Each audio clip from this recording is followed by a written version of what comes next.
Alrighty, so after complaining about how Oma is not an innovative enough character for my liking in a series like Danganronpa that's all about taking the tired and stale tropes of fictional media and playing off of their concepts to make them fresh again through clever and witty reconstructions and parodies, let's talk about Tsumugi Shirogane. Actually, first, let me, once again, I have to do this for every fucking Danganronpa video, clarify that the DR series is all about meta-commentary and trope deconstruction.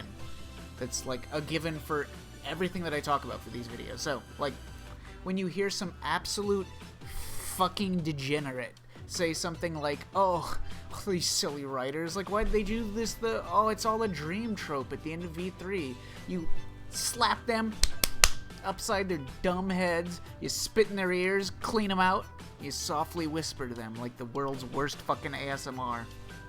No shit, dumb fuck. The whole series has always been meta.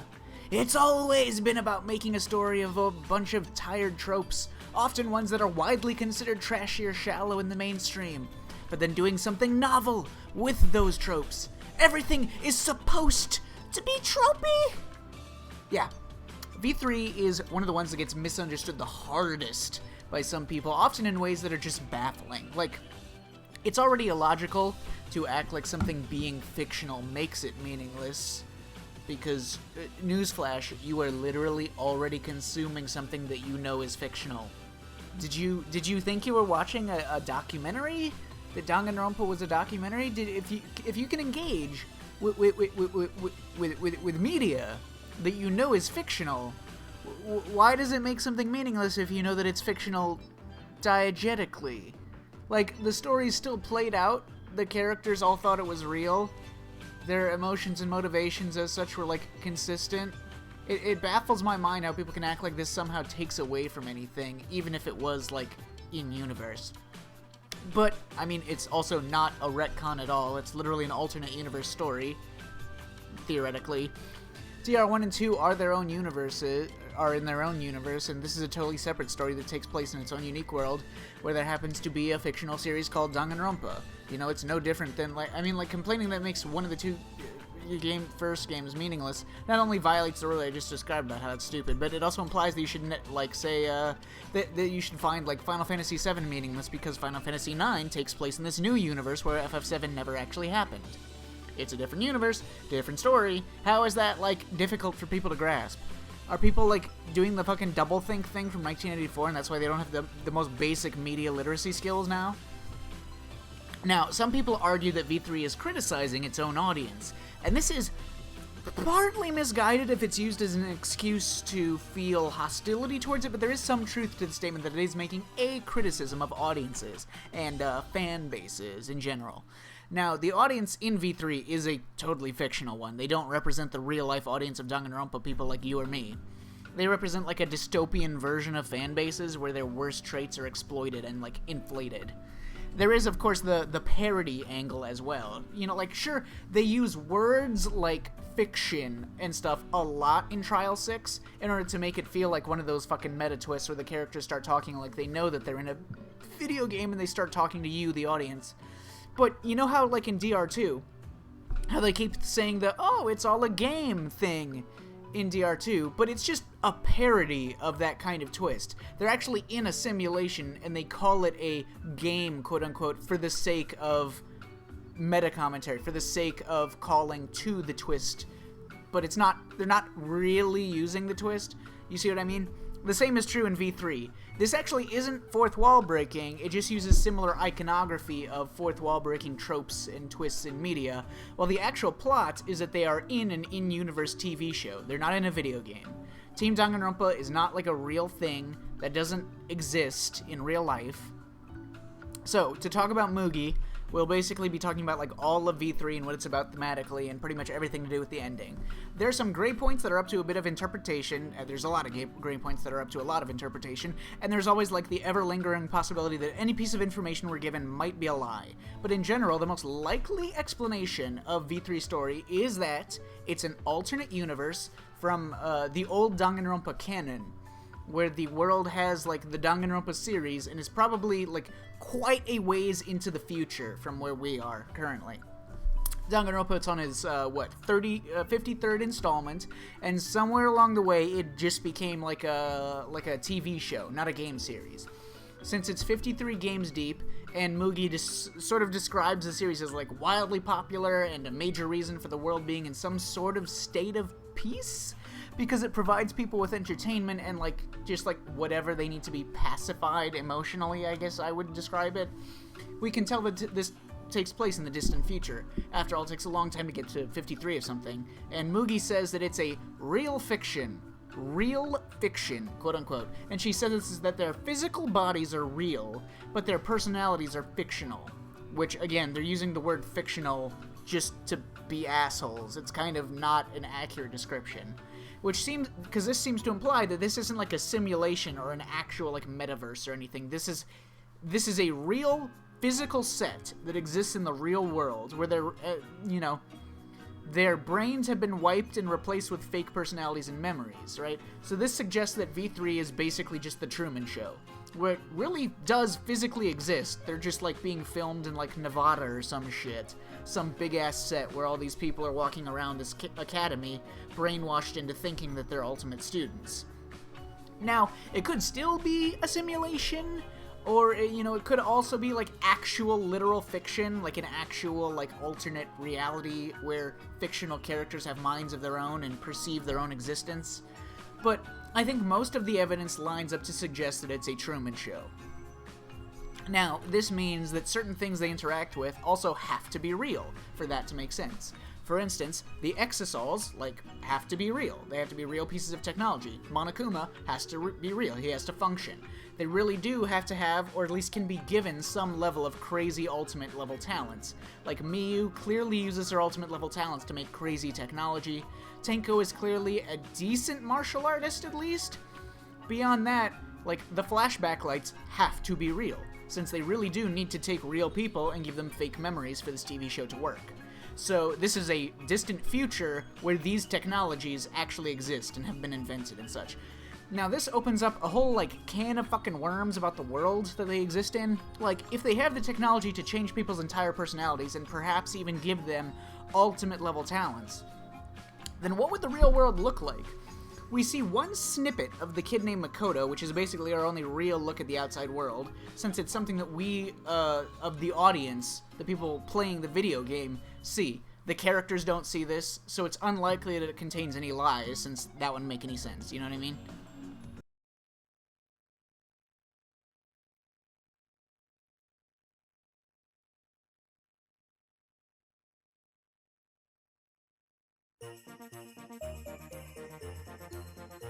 This boring-looking person is me.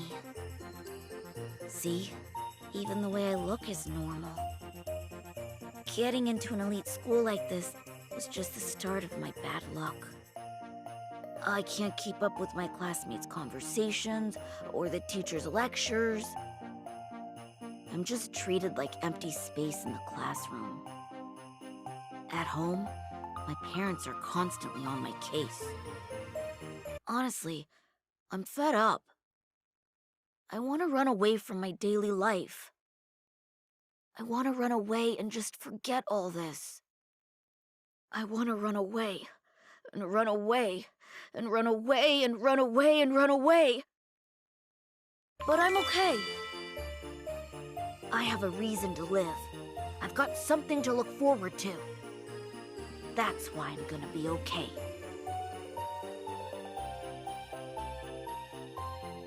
Thanks for the courage.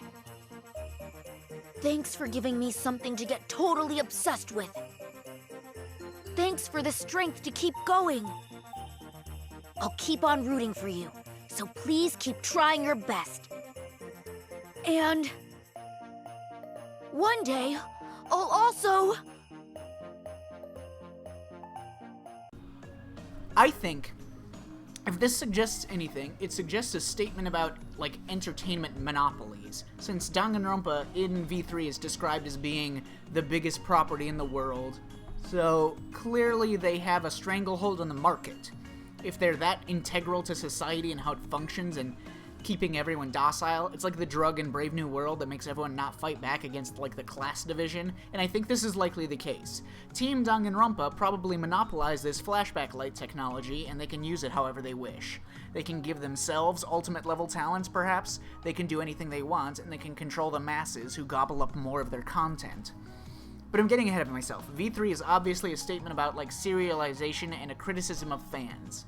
It's about a series that has gone on way too long. It just gets recycled over and over, and the fan base is filled with, like, drooling idiots who just keep eating it up and regurgitating fucking memes and constantly re-engaging with fan service of the same formula.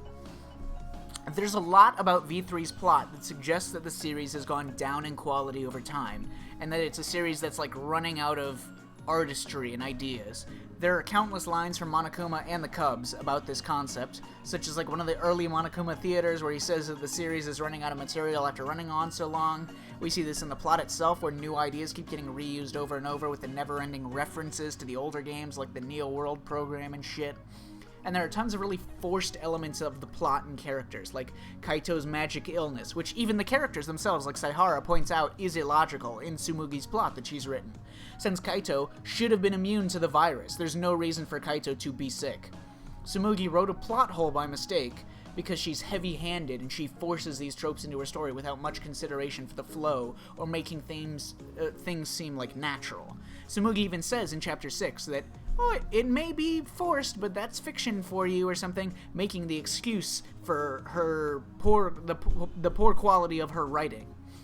The plot seems to have gone completely off the deep end as well, in a way that could be considered like jumping the shark for a series. Like, with the genuine plot point of, like, the motive for resurrecting a dead student, or, like, suddenly bringing a fucking virtual world out of nowhere into the plot, and the backstory of there being meteors destroying the planet, and also a virus destroying the planet, because it couldn't have been just one fucking antagonistic force. They just keep throwing more bullshit into the plot. Like, Tsumugi, you're doing a great job, sweetie. It's also clear that, as a writer and director of V3, Tsumugi makes hasty choices in the name of, like, cheap fan service, short-term fan service to the audience. Like, that's why she suddenly got the flashback light in Chapter 5 that made everyone tie in the first two DR games. Because the fans were getting bored of nothing happening, and she hastily made, like, this amateur fuck-up writing choice to make things exciting with this stupid fucking tie-in, this big revelation about how their hopes peak. Everything about how Tsumugi writes V3 feels like amateur writing mistakes, something you tend to see in a series that has overstayed its welcome and only gets made to keep pumping money out of a fan base because they have IP recognition, and not because they have artistic merit. Now, this is important. Danganronpa, like the real Danganronpa, I mean, the one that was made by Kodaka and co., it was made to be a meta-commentary. It exists to take a bunch of tropes, cliches, stereotypes, whatever you want to call them, and turn them on their heads. Everything in the series is a trope. The game talks about tropes in media constantly.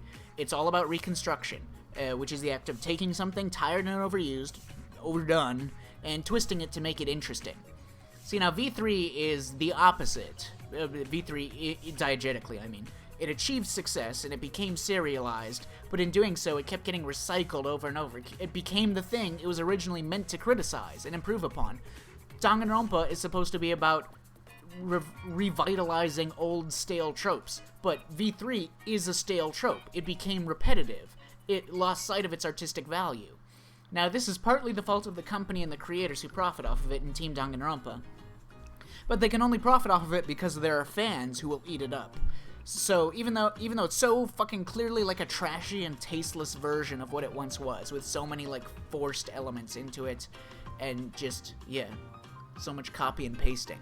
This is a criticism of fans that engage in series through these means, that they constantly feed into these fan service and canon and these concepts that can be exploited by hack writers like Tsumugi with not very good ideas. After all, Tsumugi herself is a fan. She's not like a cold, calculating business person. That kid Makoto, in the clip I showed earlier, said that he wanted to become a part of Danganronpa in the future. So, like, he's a fan that maybe wants to participate, possibly as a contestant, possibly as, like, a writer or director, someone working on the set. Just like, the series is made by fans for fans, and as such, they all, like, fucking circle jerk each other in this never-ending tirade of this shallow, stale, recycled ideas and fan servicey callbacks. Fans that don't understand what they are fans of. Fans that only appreciate the surface level of the work and recycle that, but lose sight of the original artistic purpose along the way. The purpose of Danganronpa was to be innovative with tropes, not just do the same thing over and over. So that is who Tsumugi is. She's the representation of a shallow fan. A dedicated and obsessive fan for sure, but regardless, a fan who doesn't see the true value of what she is a fan of.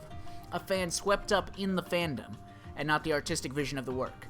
This is how her personality throughout most of the game is connected to her personality as the mastermind. Tsumugi, when she's talking about, like, games or anime or anything, she totally embraces, like, the shallow and accepted tropes of those mediums. She talks about how characters with glasses in anime are never allowed to take them off, and she says stuff like this not as an observation, but, like, she fervently defends these ideas, you know? She recognizes the tropes and she insists that things must be this way and should be, and gets excited over these regurgitated tropes and concepts. Instead of innovating with the tropes, she worships the tropes themselves. In that sense, Tsumugi is actually most similar to Komaeda in this series. If we view the series as a meta-commentary, which it is, Junko is the antagonist who hates fiction. Junko sees the world as fictional, and believes all of it to be boring because it's nothing but repeated shit over and over, repeating tropes over and over and over, repeated stories where good beats evil, repeated harmonies. There are countless lines where she's clearly talking about the world in terms that make more sense if she's talking about being bored of, like, anime, for being so repetitive and using the same ideas and the same character archetypes and such over and over. She talks about things being boring for this reason. However, like the survivors of DR1 are all characters who started out as cookie-cutter character archetypes, but have reconstructed themselves over the course of the plot in their writing to become fresh and clever contradictions to the expectations of the tropes that they began as. They are living proof that the tropes can be used without being repetitive or stale, which is why they defeat Junko, who believes it's all boring. In DR2, however, Komaeda is very similar to Junko in that his worldview is very bizarre, and it makes more sense if you look at him as if, like, he's looking at fiction instead of real life. But unlike Junko, Komaeda fucking loves fiction. He loves tropes. He wants this generic story where this hero fights a big obstacle and has this big arc and becomes stronger for it. He wants the cookie-cutter story of hope to play out in front of him, and he constantly takes action to try to make the characters engage through these tropes. Like, he sees the other people as, like, characters in a story, and he wants to make them shine in a good story. You know, ergo, he's very similar to Tsumugi. They both like fiction exactly the way it is. They will eat up any straightforward, tropey story that plays out how they like. They've gotten used to, like, how they believe things are supposed to be. And they both use similar terminology. They both, like Komaeda's insistence that only talented people matter is, like, an insistence in the nature of tropes. You know, it's an insistence on, like, major characters versus, like, minor or side characters or filler characters, or, for example, you know? Like, only worthy characters can be part of a story and mean something to a story. So, yeah, he's very similar to Tsumugi. There's a lot of lines where Tsumugi directly references Komaeda's, like, speech patterns, especially in her FTEs. I mean, like, the audience wanting to see hope win against despair is the same thing as Komaeda. It's slapping you in the face. Again, saying, hey, do you understand that Komaeda behaves as though he's not part of the story he's in? He behaves like he's an audience member looking at fiction, not as if he's... There's also the aspect of lies and being a convincing liar. Is Tsumugi, the DRV3 character, the same as Tsumugi, the mastermind? Mugi says that she can cosplay the entire world of Danganronpa, so it's possible that she's actually cosplaying another fictional character. This seems possibly likely since she was wearing a different outfit in the prologue before they got their ultimate talents, quote-unquote, and their ultimate talents probably maybe don't exist in the real world unless you give them to someone with a flashback light. This means that even Tsumugi's role as the mastermind wasn't her choice to begin with. Back when she was in the real world, she probably auditioned, maybe, like everyone else, according to her, and was just selected to become Tsumugi the mastermind, who would write and direct V3. Of course, that might also not be true. But anyways, I find it interesting that Oma could never tell that Tsumugi was lying. Is Tsumugi just a better liar than he is? And if so, why? Did she specifically write him to not be able to tell that she was lying? Is there something more fundamental at play? Maybe Tsumugi is cosplaying, and her cosplay is so good, so perfect, that she could completely embody the character, which means that Oma couldn't tell that she was lying. There's some other interesting moments in her FTEs, like when Saihara happens to have an interest in the same anime that Tsumugi started cosplaying with. He thinks that it's an odd coincidence. Like, this is most likely a hint that Tsumugi implanted his memories and his tastes into him. She wrote him to have the same taste in anime that she does. She has a lot of mention of like dating sim and romance stories in her FTEs with Saihara, which is interesting because from her perspective, Saihara is not the protagonist of V3. The protagonist and audience surrogate is supposed to be Kibo. So, it's an interesting situation that one can read into. And of course, V3 also has that aspect of like fiction being real relative to itself. An audience desiring more fiction means placing more fictional characters into suffering. It's very similar to the plot of Undertale. And again, Kamaida already less directly represented this through his unique position, so it's not like a new storyline for the series. Tsumugi seems to be a victim. Just like how we see the kid Makoto, who is like suffering in his daily life and is sick of it all, and he finds solace and obsession with Danganronpa, it's very likely that Tsumugi is a similar person in society. She's someone plain, someone who gets ignored, someone who found community with, like, Danganronpa and cosplaying and shit. She's just like the end result of fan service being exploited.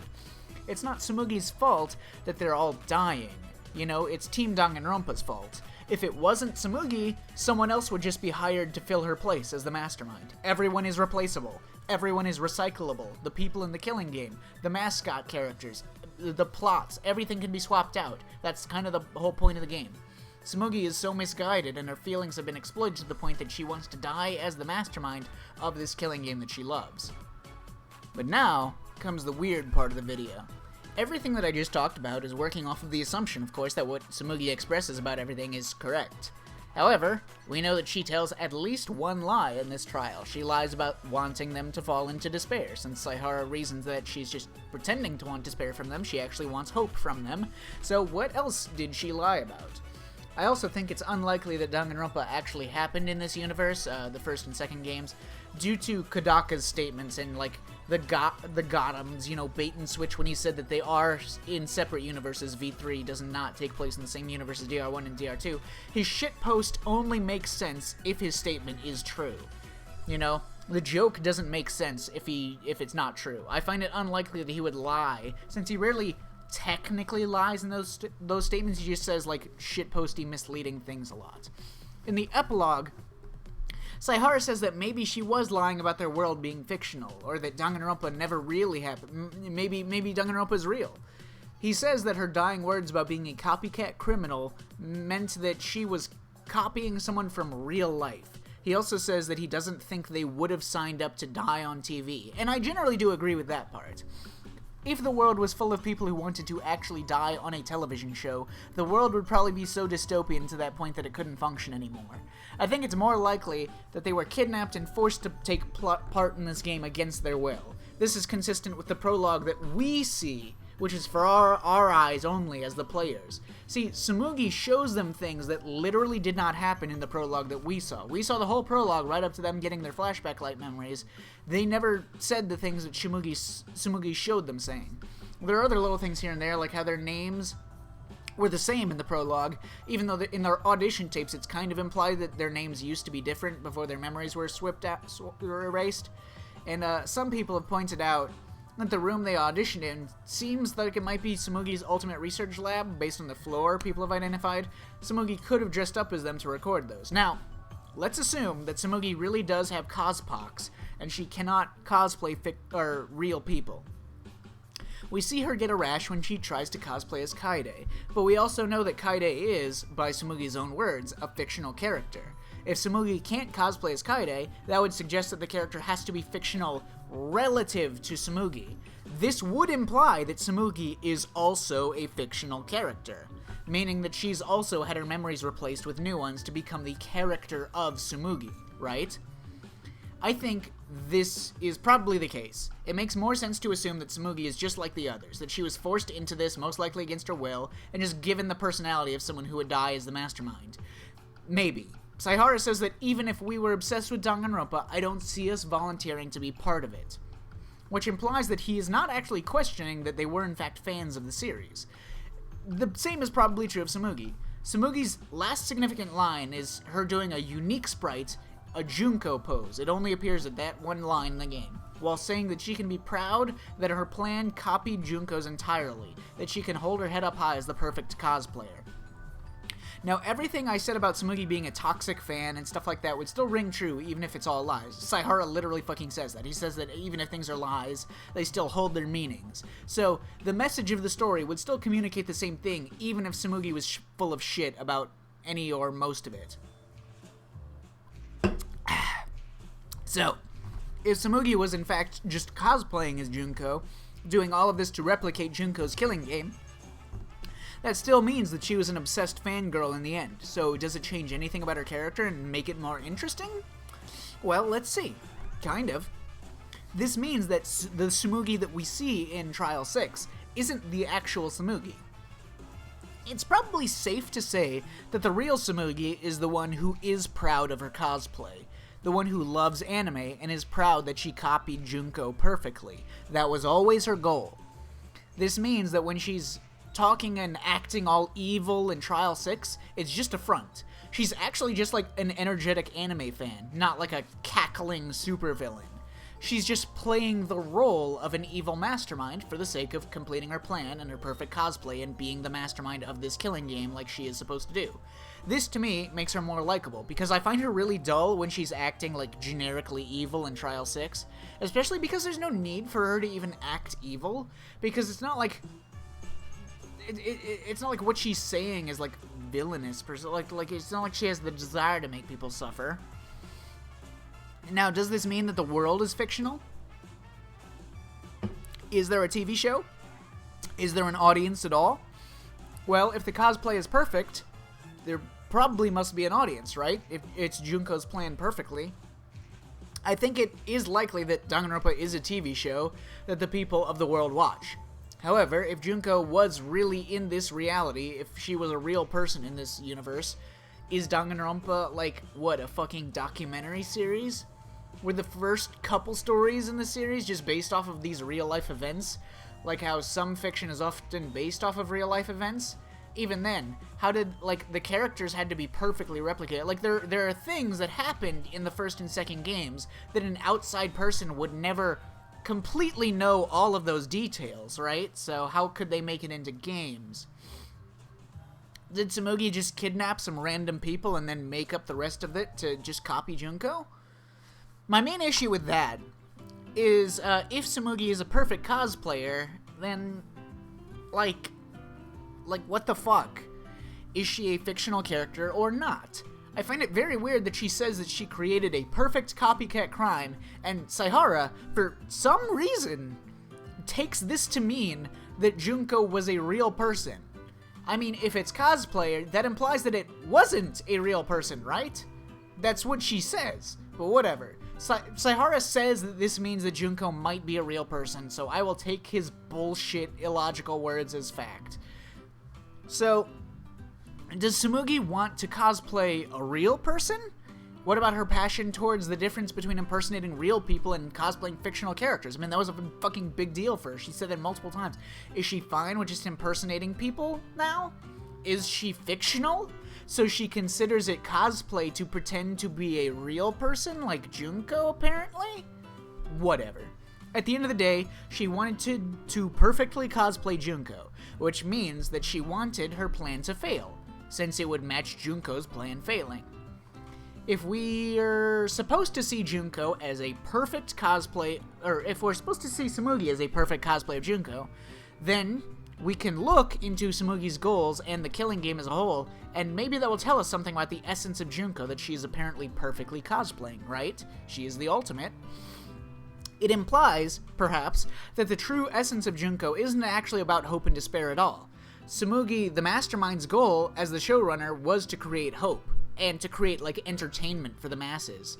Is hope the same thing as despair? Well, that's certainly possible. It's because they keep getting hope that they keep doing nothing to change their situation in the real world, right? Hope keeps them complacent. Hope, in many instances throughout the series, is really just the same as despair. They're basically two sides of the same coin. And that means that Tsumugi is creating despair either way. Or maybe Junko was never about despair. Maybe she was always about creating a story. Maybe that is the essence of Junko, making a story no matter the message or the outcome. And that is what Tsumugi is replicating. Maybe she knows that Junko represents meta-commentary, so by telling a story that is meta-commentary, Tsumugi herself is copying Junko. Maybe Junko actually represents novelty, and, like, by telling a novel, original story, by making the story go in this weird meta-direction, Tsumugi is copying Junko. Also, if Tsumugi is perfectly recreating Junko's killing game in its most, like, fundamental ways, we have to remember that at the end of Danganronpa 1, the characters all considered the idea, verbally, that maybe Junko was lying about the state of the world and everything being awful and a dystopian shitface. And it's like this big cliffhanger in the first game, at the end of the first game, as it's ending as they're opening the door, and we don't know whether or not Junko is telling the truth. But the character still thought she might have been lying. If this is a perfect cosplay that Tsumugi is doing of Junko's killing game, maybe the same is true here. Maybe the characters suggest that she might have been lying, but she really was actually telling the truth, just like Junko was. Tsumugi also has clear parallels to Oma, since Oma was a character who lost sight of himself because of his lying, and which we can assume was his talent. Like, he drowned in his own lies, and he just became a person who lied to himself, you know? Tsumugi could have also drowned in her own talent. She cosplayed as Junko, but in doing so, she perfectly represented the character to the point that she became, like, just as evil and had the same desire to create conflict and chaos in the world. Like, could her cosplay be so perfect that she truly became the character of Junko in all the ways that really matter? So, like, would the real Tsumugi actually have wanted any of this, or was it the fact that she was cosplaying so well that her mind worked the same way as the villain that she was cosplaying? You see what I mean? Like, she cosplayed a character and then became them, and all of their negative traits. It's all very open-ended, but there are some interesting angles to work with here and there, and that's most of what I have to go off of for Tsumugi. The truth is in the eye of the beholder, interpret her as you wish.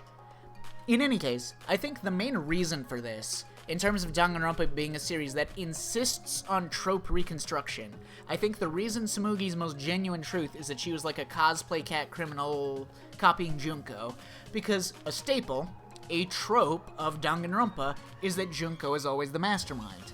Even mentioned in this game as a joke, right? I mean, that is a joke. This is classic Danganronpa. Introduce a trope as a parody, tell a joke about it, but then actually proceed to use that trope while doing something unexpected with it. Follow the rules, but twist the context.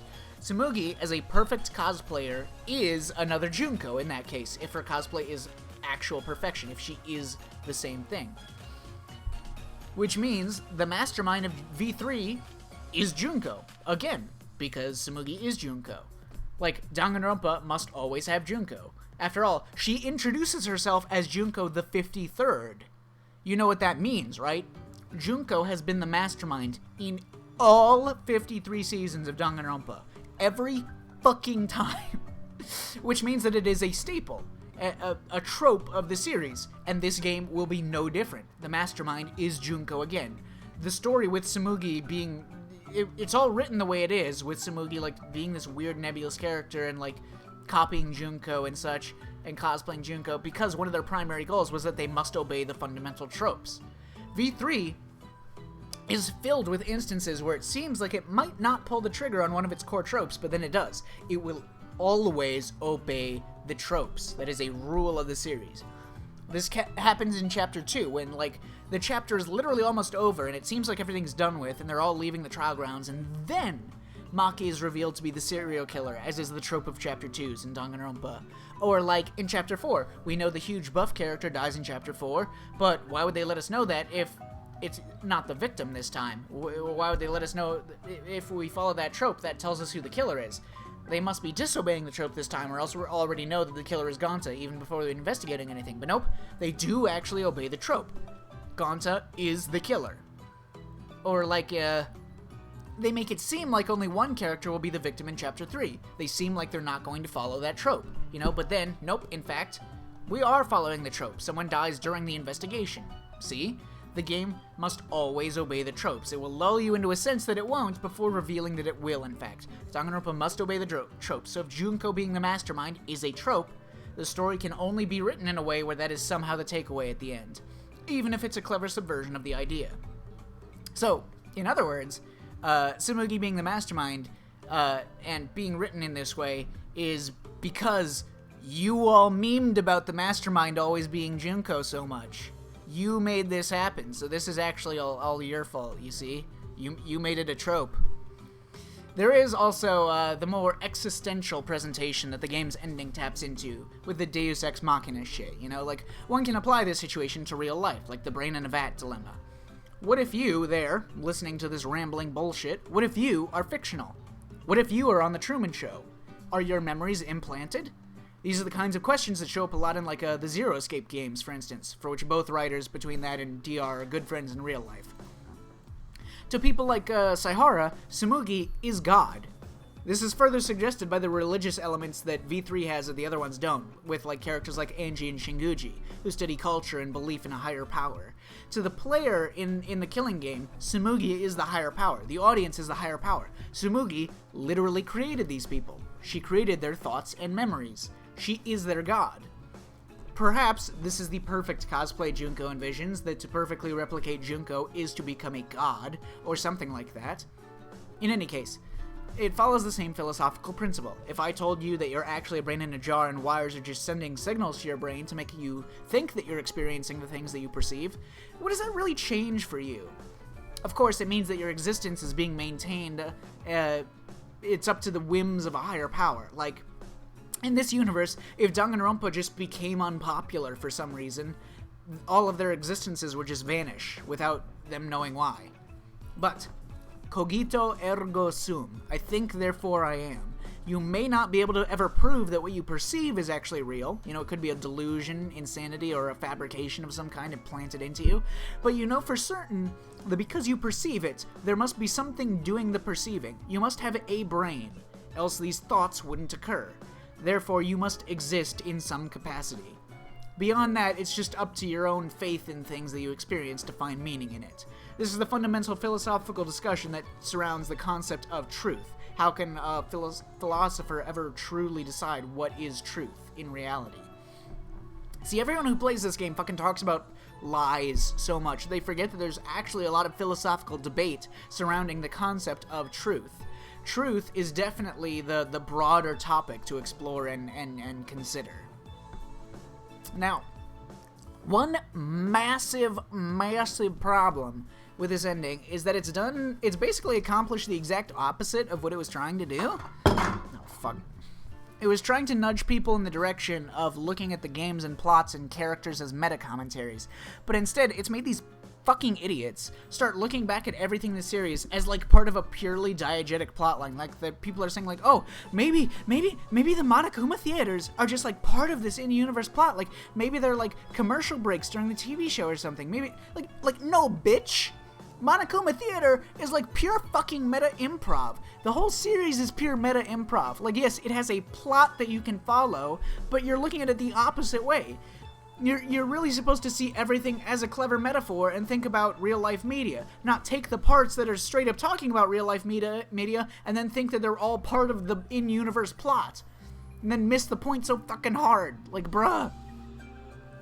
But yeah, nearly everyone I've ever talked to or heard from has told me that they eventually warmed up to V3's ending more and more as they thought about it over time, or like continued toying with the ideas and thinking about shit from every, like, the standpoint that it's based in.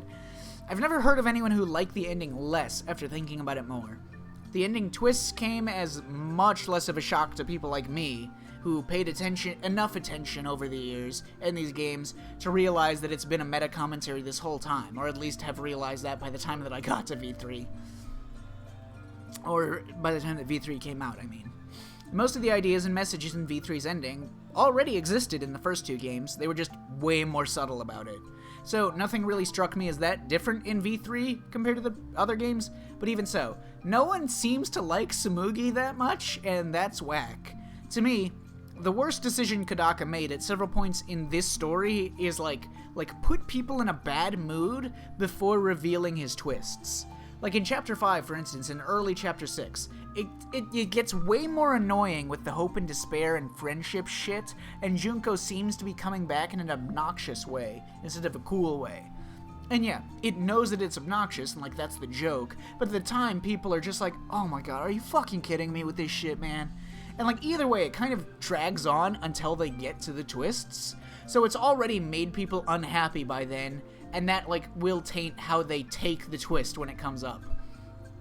And unfortunately, if I'm being 100% honest, I feel like some of the contradictions present in the facts and, like, what we can deduce from the endings and stuff are just literal mistakes. Like, if Tsumugi was lying about half of that shit, how are they even here, and what is the outside world, and how did any of this happen, and how did the flashback lights exist, and who motivated who, and is Tsumugi a fictional character or not?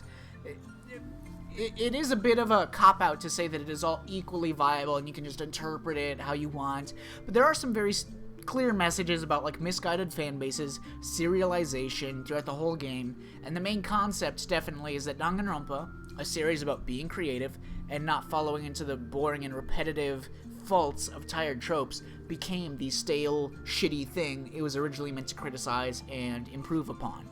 The irony of corporate success and popularity. Anyways, that's all from me today. See ya.